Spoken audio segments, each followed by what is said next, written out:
Welcome back to another technical deep dive here in the debug zone.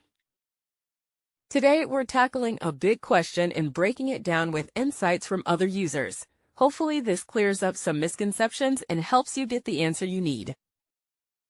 So buckle up, stay a little curious, and let's jump right in.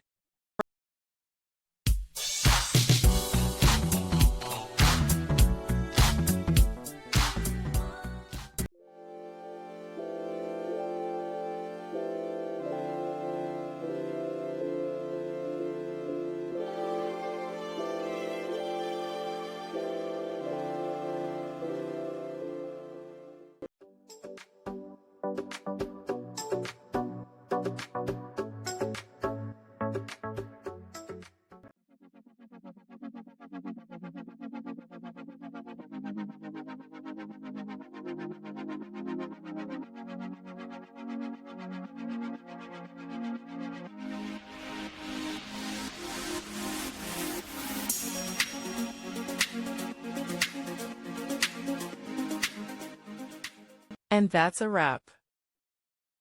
I hope you found the answer you were looking for. If you did, take a second to hit that subscribe button. It really helps out. And let me know in the comments which solution worked best for you. See you next time in the debug zone.